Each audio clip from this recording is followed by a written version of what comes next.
Okay, so a lot of us are here. We're traveling here, or we live here, and the MENA region is very attractive for a lot of us. Whether we're whatever part of the world that we're coming from, we see the growth here, especially in a place like Dubai. It's absolutely fantastic what they have done here and what they're doing here, and we see it all the way, of course, into the North African region and everything else. So we have with us here a fantastic panel of experts to help you and hopefully give some good insight into how to succeed in the MENA region. I'll let each of them introduce themselves. We'll start with Tara here. Go ahead and give an introduction. Thank you, Bruce. Can you hear me? Yeah. Thank you, Bruce. Thank you, everyone, for attending. My name is Tara. I've been the head of marketing in Saxo Bank, been there for 6 years. I've worked out of Cyprus office, and I've been based in Dubai for the last 4 years. So that's a bit about me. Fantastic. And Serena? Good afternoon, all. Thank you, Bruce. Very excited to be here and to see a bunch of fintech enthusiasts in the room with us. I'm Serena. I'm a director in PwC Middle East, consultant by heart and by background, but I've been a regulator as well. I'm focused on what I call the future of finance, the fintech revolution. So I actually support central banks, regulators, and the private sector to establish effective and sustainable fintech ecosystem. Good evening. Hi, good evening. My name is Dominique El Khoury. I'm the head of business development in ATFX. I've been in this business for the past 13 years and living in UAE for the past 12. And I believe we're well established here in this country, one of the best countries in the world. Thank you. Hi everyone, this is Namir with you, Namir Khan, Chairman of the Middle East North Africa Fintech Association, working very closely with the central banks and regulators across the region and working with key fintech players as well to enable their success in the region. Hi, my name is Tarik. I've been in the region for 7 years, in the brokerage space for 10 years. I'm really excited to be here. Fantastic. And one thing, with the noise that we have from outside, let's all make sure that we're speaking directly in. It sounds loud to us, but we want to make sure that everybody hears us. So we got to be loud. So as you see, we really have a lot of years put together of expertise in the region. I would like to start with Dominique. I know you just moved here, so I think that's fairly interesting. What do you, and I'll propose this to everybody, but what do you like most about the region, and how do you see it developing over the next 6 months to a year?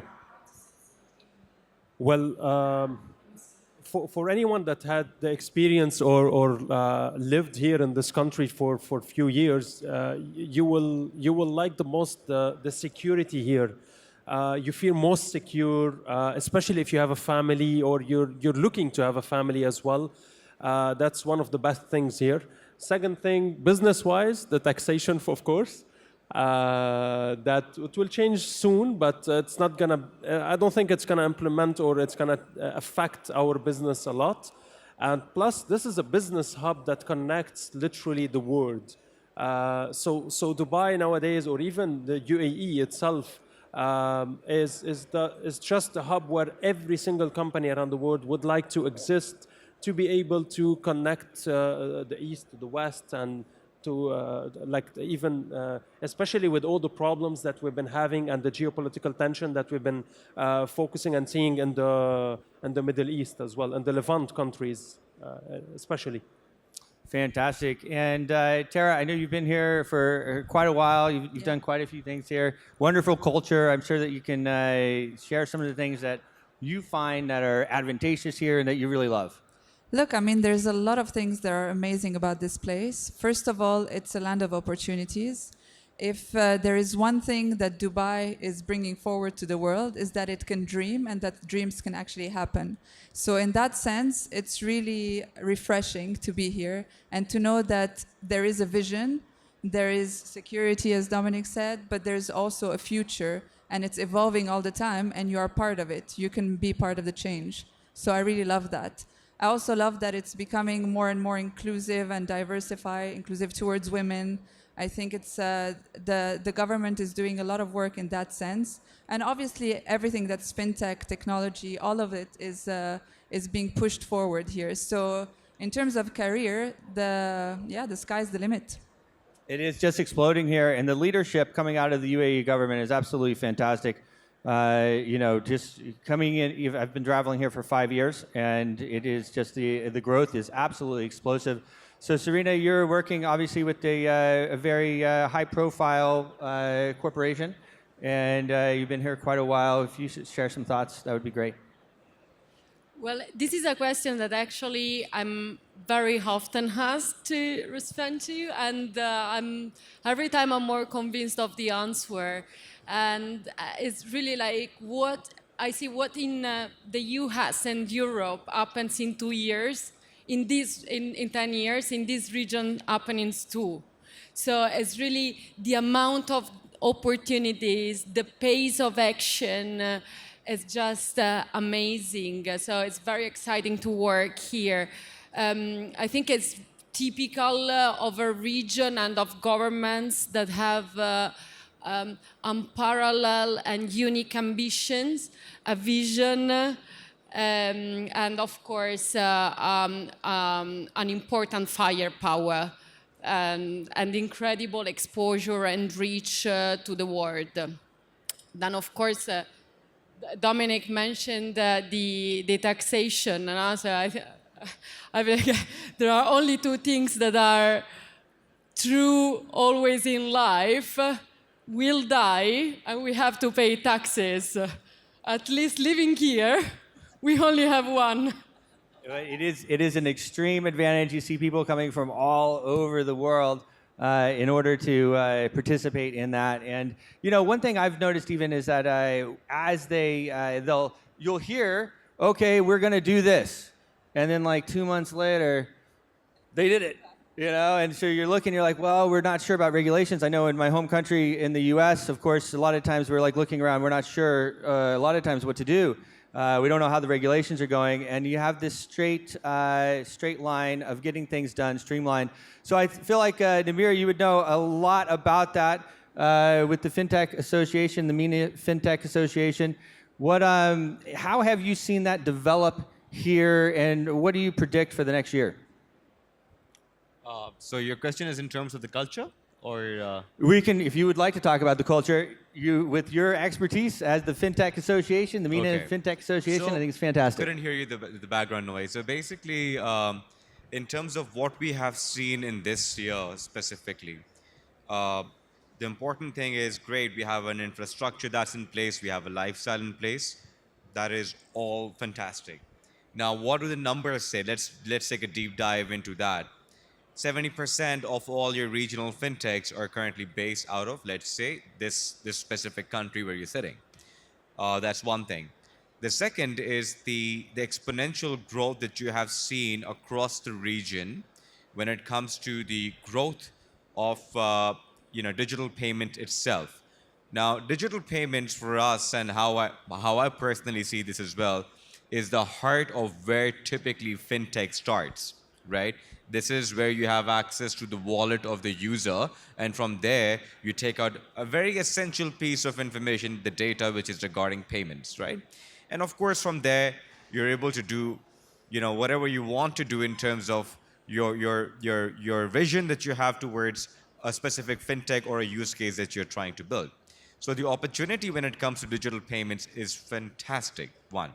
Number two, in terms of the growth that we have seen is also in the form of regulations. Now, you want to come in and set up your company, that's brilliant.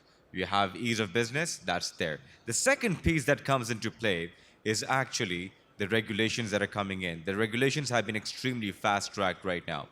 And what we see in 2022, so we have always been discussing that 2018 and 19 were the years where fintech started to basically penetrate into the region. 1920 was significant boost. 2021 was the major launch pad that we had over here, where we had the setup of multiple fintechs coming in from different places all over the world and setting up the regional hubs in the region itself to then, of course, serve the larger population.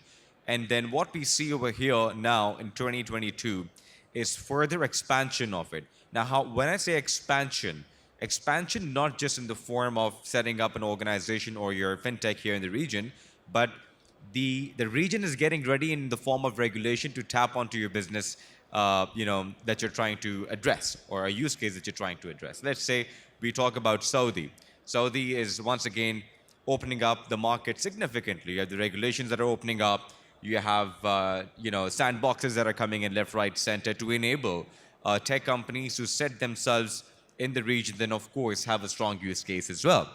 And so 2022 is going to be a milestone year as well, also in the form of the amount of funding that is going to come in the region. Another thing that we see over here is the VC, the deal flow that's basically coming into the region is fantabulous, right? At this point of time, the region is widely covering Egypt, Saudi, in Pakistan as well. You have these three key markets that a significant amount of VC flow is going into these, into these key markets itself. So that is another precedent that is being set in terms of why the market is ripe for this, and more VCs and more funding is further being deployed in this part of the world. This is just the beginning of what I'm basically talking about. There's a lot more, and I can continue. Well, that is for sure, and it's inspiring. When you talk about the amount of different companies, corporations coming here, setting up base of operations, and it's not always just the coders that are coming in or the guys doing the work behind the scenes, but it's the corporations that are coming here, and I feel like they need that representation here in the region. So it's absolutely fantastic. So I know with Capital.com, Tarik, you've been working in the region for quite a while. What do you find that inspires you about the region, about the people? What do you love about it the most?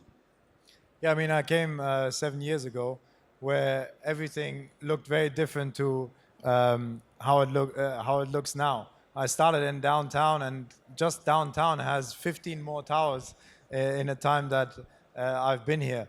And the last 2 years, obviously, at the beginning of the lockdown, have been challenging, and potentially a lot of people left. But within the last year, we see so many new people coming in, and that's really exciting to be in a place where Dubai keeps reinventing itself and keeps attracting new talent to the region to grow and diversify. Yeah, fantastic. So I think one of the things, obviously, for all of us is we always want to know the things, obviously, that we should do in the region, also the things that we don't want to do in the region. So a question for Serena, is there anything that is an absolute no-no and that could break a deal? Could you give us some insight into some of those types of things? I wouldn't say really breaking a deal is more like, let's say, common mistake that can cause losing a deal. I'll maybe mention three that I think are more relevant for fintech. Number one is most likely not understanding how Islamic products, Sharia compliant products are important. 85% of the population in the MENA region is Muslim, and even if, of course, they also use standard products, standard financial products, they have a preference for Islamic products. We actually did a survey recently with PwC, and we found out that 65% of Muslim actually would prefer using Sharia compliance products, given that the level of service provider is aligned, is the same. So I think, at least understanding it, it's true that we have a number of offshore jurisdictions that are common law based and so allow for other type of products, but at least understanding this region is really like understanding this type of financial products is really part of understanding the region itself, so it's important. Number two, I would say maybe not choosing the appropriate licensing area. UAE alone has 45 offshore jurisdictions, and I mean inshore, offshore. Plus, we have, the same situation in Qatar with you, the same in Bahrain. I mean, Saudi Arabia is developing, and we'll wait and see to see what happens with NEOM as well. So, I mean, there are a bunch of opportunities. So it's really important to cherry pick what is relevant for your company. So be a bit forward-looking, look at the long-term objectives, what are the foundations, who are your customers, what are the government tenders that you look for. So it's really like to establish what the regulation that best fits your business. So that's important to pick the right one.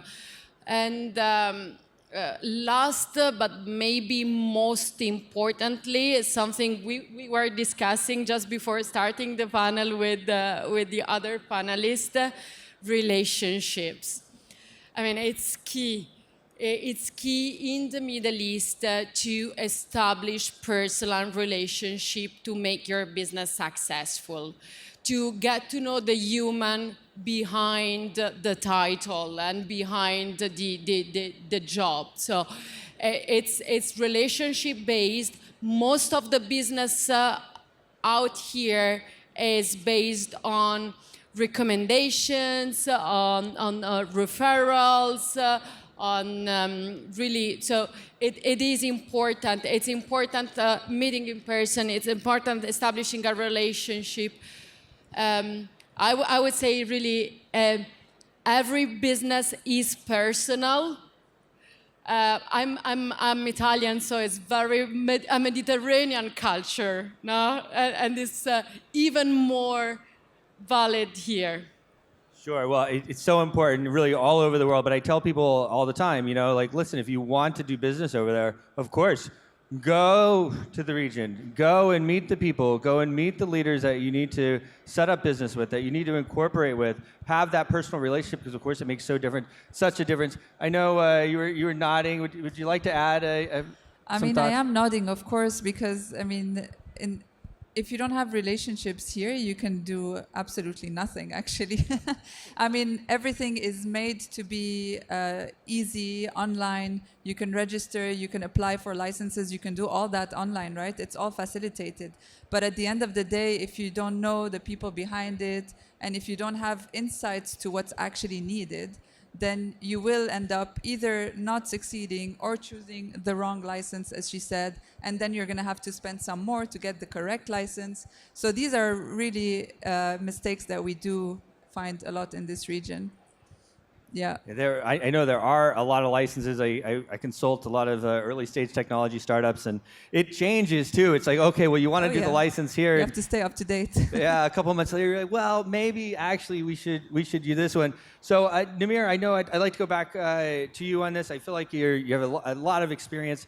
If you could give some pointers on what you think is the most important things that a company should look for to establish good partnerships and to establish a footprint here in the region. So, I mean, as Serena just mentioned, the first thing is that if you're setting up, know your jurisdiction. Do you really need to be in a financial center, or you don't need to be in a financial center? That's first thing.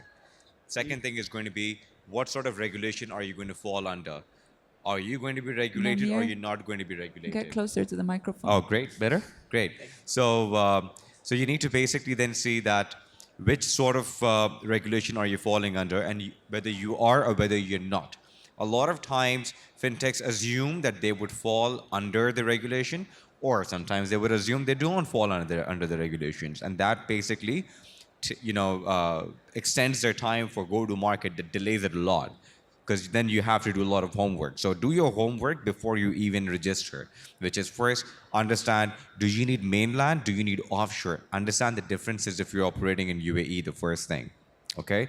Do you need to be offshore, do you need to be mainland? What does an offshore license offer? What does a mainland license offer? First thing, please do your homework on that, critical, right? Second, Is there a market need for this? You don't want to come and set up your company, and then after that, you're spending 6 months, 7 months just to get some validation from your potential customers and clients, whether you will be taken on board or not, or whether you will have some business. Okay? So you need to actually, I would recommend that do your business follow-ups and business pipeline before or while you're setting up your company, and as long as it's strong, then that makes sense for me. Then, after that, the most important thing is that you may have the best product, right? You have the best product, but what matters is distribution.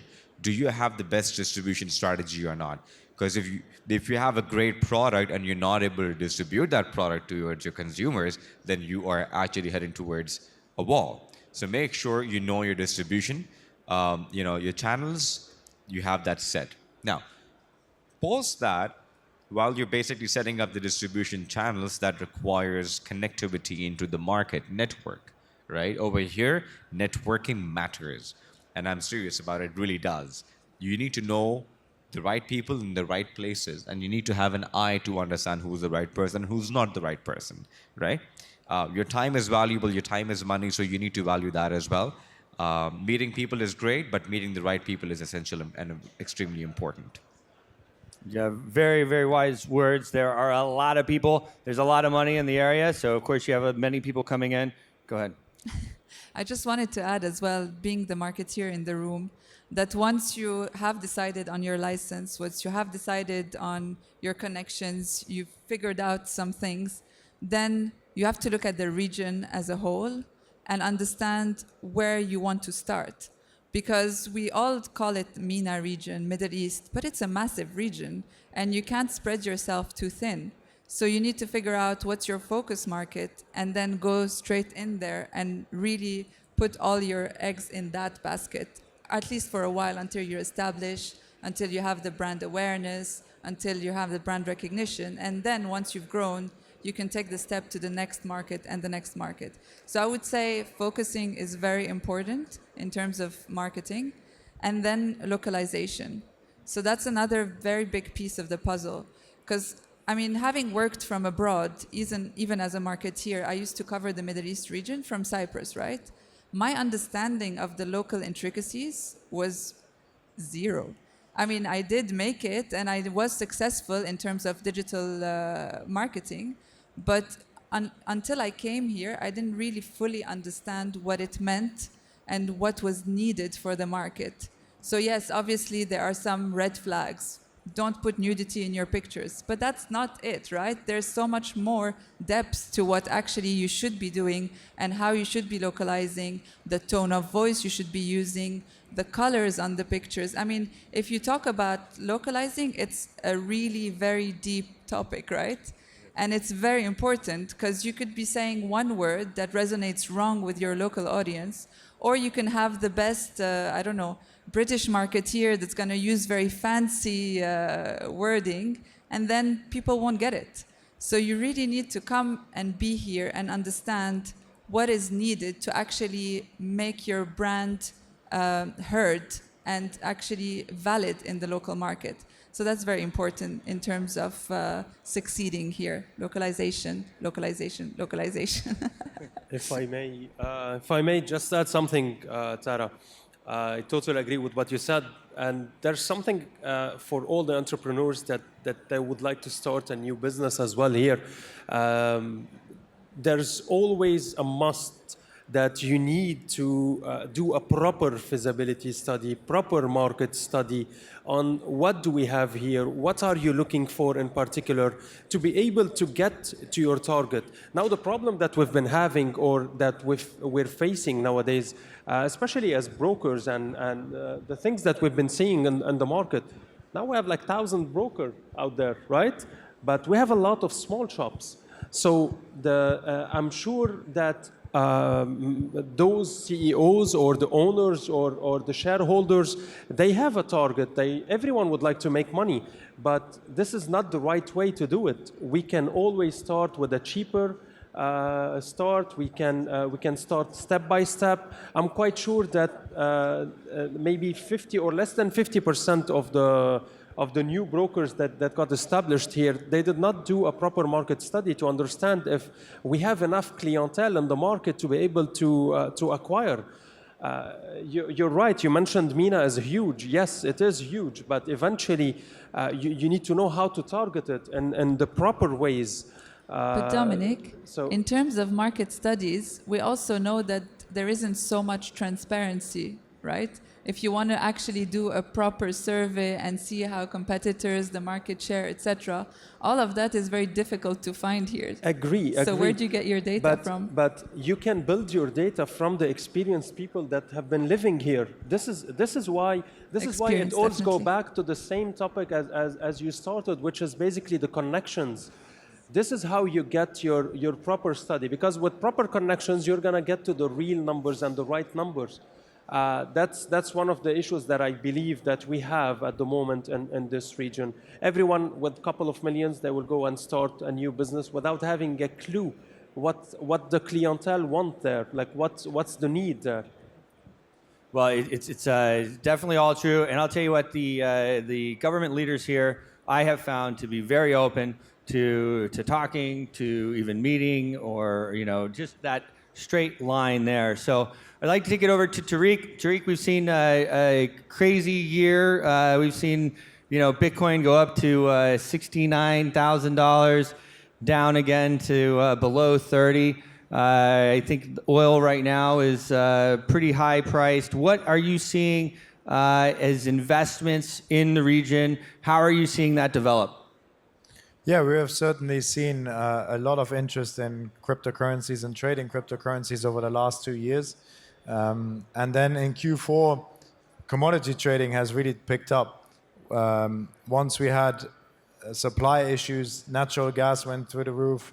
Obviously, with the current political situation, oil is trading very volatile, same as gold. So I think the region, cryptocurrencies and commodities, is where everyone's attention is at the moment.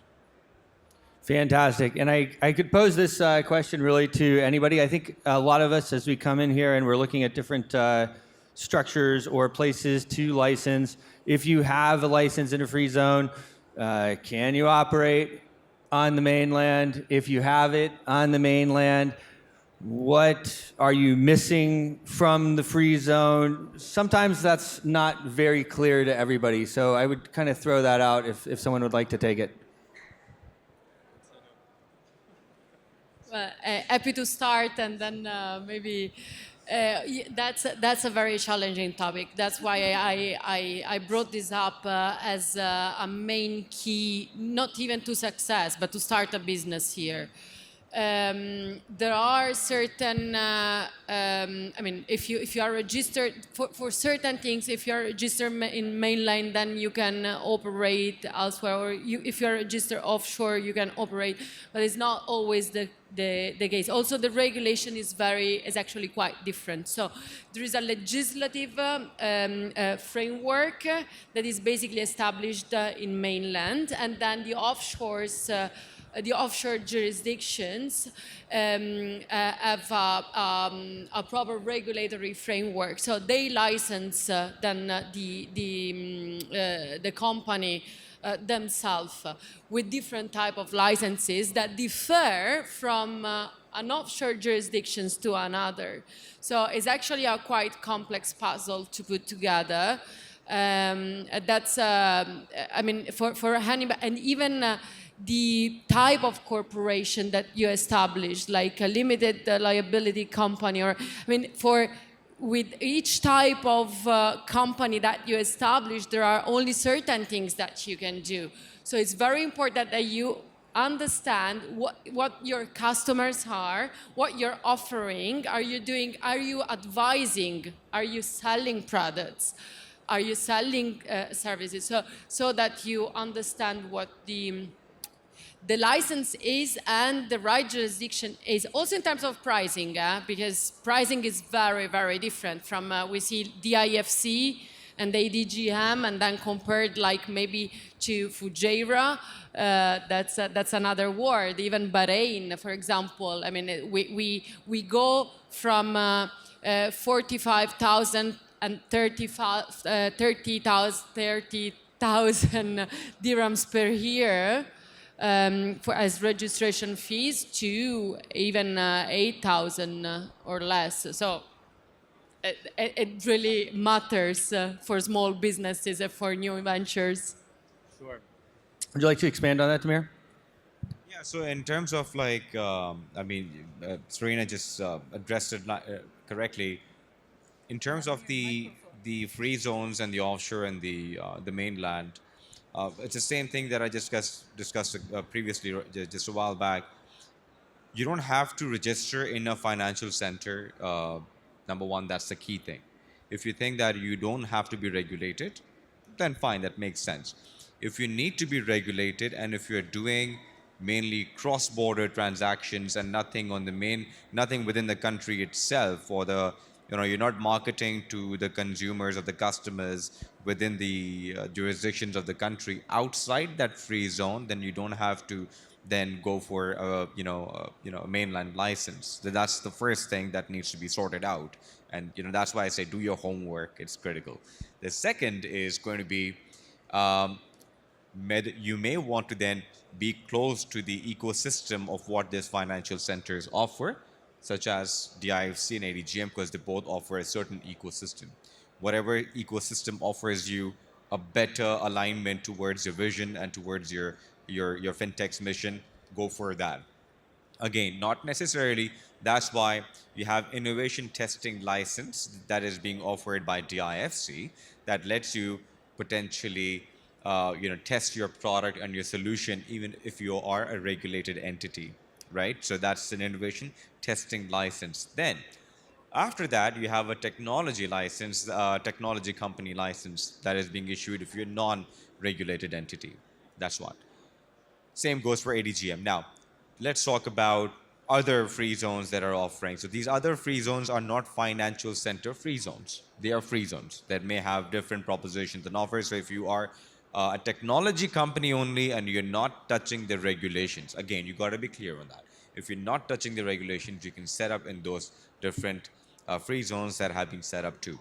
Now, if you end up touching the regulations, regardless of wherever you are set up, if you touch the regulations, if you are doing any regulated financial activity, then either you need to take a no objection certificate from the Central Bank of UAE, either from ESCA Security and Commodity Authority, right?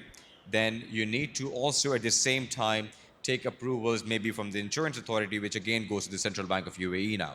So you need to take a certain level of NOC if you are touching mainland regulations, right? So this is typically how, on a top level, this is how it maneuvers, and I'm happy to help you after that as well. Fantastic. And I want to bring it back to Tarik. I know with Capital.com, you guys are, there's a lot of different investments in the region. And I just want to, of course, we have a list of kind of questions that we went over. This is not on it. But how do you see the difference between the MENA region and, let's say, the Americas? This region is full of different cultures and loads of different people that come here and try their luck. And that's really exciting. It's comparable to if you go to London or if you go to New York, where you have a lot of exposure to many different individuals. And as Namir said, especially the fintech scene over the last couple of years has really taken off, and we're seeing more and more international players come here and set up shop and see the opportunity. And that's really interesting to us as well, and part of the reason why we're increasing our footprint here is to serve this region on a local basis, because without that, you won't succeed here. The market is very different from other regions of the world. There are a lot of risk takers here. There are a lot of people that are really pushing to progress. And what an exciting place to be part of. For sure. Just one thing I Please. would like to add to what you said, right? So if you do a comparison between the financial centers of Singapore or what you see in US or in London or different hubs all over the world, so they have been established, right? And in this part of the region, in this part of the world, it's a fresh place. So it's an opportunity for you all to also leave your mark. Because when you have concrete which is fresh, right? You step on it because it's a fresh infrastructure. The region is growing, significant exposure. It is an opportunity for anyone and everyone to make a mark if they want to, and leave a mark if they want to. Because right now, because we're going through that growth stage that other hubs already went through, right? And it's been developing as well. And even from the regulation perspective, if you look at ESCAL, for example, so it's not just ADGM, DIFC, or any other regulation. Now we have like updated regulations, like you were mentioning before. Regulations are getting updated constantly, and we have new regulations coming in. Now we have IB licenses, crypto licenses. Everything you can just apply on it online by a single click, and just upload your documents, and it's very, very, very easy. But we go back to the same idea. Make sure that you study the market. Even with the question that you asked, Tarik, at the beginning, when you were talking about the crypto commodity and the boom that's been happening since Q4. Nowadays, the problem with our investors that they're not doing the proper research before getting into any market. They do not understand the risk behind cryptocurrencies. There's a lot of profitability that you can get from cryptos, and it's beautiful. I'm not telling you it's not a good investment. It's a beautiful investment, but at the same time, understand the exposure that you're going to open in your account, understand the risk involved over there, and then you can go and do that as investors and as a company that would like to offer this as a product. It's the responsibility of the company to give the awareness and to provide all those services to their clients. Because if you do not give that information to your clients, eventually you're going to lose those clients, and you're going to have that short-term relation, which is something that I don't think any company that should be looking for. Most of the relations should be long-term and medium to long-term. This is how we should onboard clients, at least. Fantastic. So we have about 3 minutes left. I am going to open up 4 questions at the end of the 3 minutes, just for like 5 minutes extra. Serena, I wanted to go to you. Is there a specific country that stands out in the region to set up your business in this industry? Please explain the answer. She has to say UAE. Pardon? She has to say UAE, obviously. I know. I was thinking that. Well, actually, I wouldn't say UAE. I mean, that's it's a difficult question. Now, it's not. There is not one specific country. I think. Again, the region is huge. I think it's more a matter of an ecosystem. Now, so for this type of business, so for fintech, for new technology, financial services, you need the ecosystem to be established, and the ecosystem is really access to capital, it's talents, availability of talents, is quality of infrastructure, is of course regulations, regulatory framework. And I think in the region, most of the countries, and of course especially maybe UAE, Bahrain and Saudi Arabia, have really strong governments that are willing to invest to create an established, a successful, a vibrant ecosystem that has all these components. So it really depends on the business that you're establishing and what the market you want to penetrate first. But there are opportunities in all of them. Then, of course, it's not only it's not only this. I mean, there is also a matter of use that you get. I mean, availability of customers. So population matters. And I mean, it's maybe Saudi Arabia, UAE, it's taxation that matters. And I mean, in general, easy of doing business. And I always repeat the same three countries, but actually there is the 2020 report of World Bank that rank on ease of doing business, and they rank UAE, Bahrain, and Saudi Arabia at first. So, I mean, it's a matter of a number of elements that play together, but I think at least these three countries in the region are absolutely leading the change, are creating possibilities for new ventures for fintech to establish. And by the way, Oman, Kuwait, I don't want to forget them. Oman, Kuwait, and Qatar are following. I mean, they've just released their national agendas a bit later, but they all have a 2030 or 2035 agenda that has a specific focus on developing the financial sector and a specific focus on supporting fintech and the fintech ecosystem. Yeah, we are seeing that a lot. I know even with the companies that I'm working with, Saudi Arabia keeps coming up. Of course, Bahrain it keeps coming up, and these other ones as well. I know there's even conferences that we have the Retosa family office representative here. We're doing a conference there in Riyadh. I know Prasaga and a few of the other ones are coming as well. So I want to open this up to for questions. If anybody has some questions for our panelists, please raise your hand. But before the question, can we deny that UAE is mixing all the regulations? Like, you're getting literally the top of everything, plus the luxury and the lifestyle.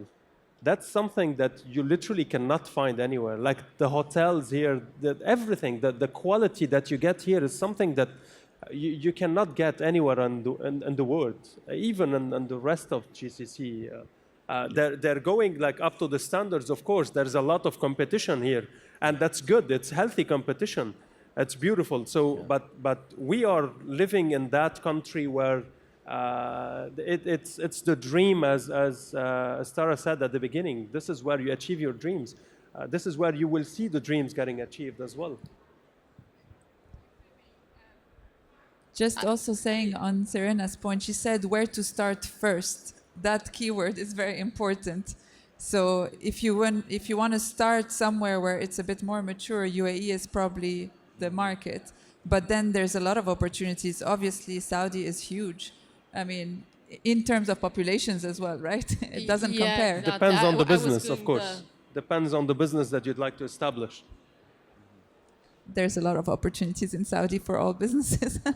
Yeah, I think adoption, I mean, if you're driven by adoption, then of course it's Saudi, I mean, population. But I agree with you. However, I really think that all the efforts, I mean, the effort that Saudi Arabia is doing now in line with their national agenda, with the Saudi Vision 2030, with the financial sector development plan, is really remarkable. And I mean, we have seen open banking regulation, I mean, the open banking policy last year and the regulation that is coming soon. They're working on really a number of interesting things. I think it's going to be the next gold. Maybe they can do it even better. You never know. Like they already have an example in front of them, and it's been a successful example. So now that's the healthy competition that I'm talking about. So eventually, the next thing that you're gonna do, you're gonna try your best to make it better. So that's how it should be. I think, I mean, an interesting and exciting thing here is that everything is built from scratch, right? So you can actually build the best-in-class ecosystem, jurisdiction, regulation that you have globally at that time, because you build it from scratch. You don't have legacy system to modify, to rely on as in Europe. Fantastic. Well, I want to thank everybody. It was an absolutely amazing panel, a lot of insight, and please give everybody a round of applause. Thank you. Thank you.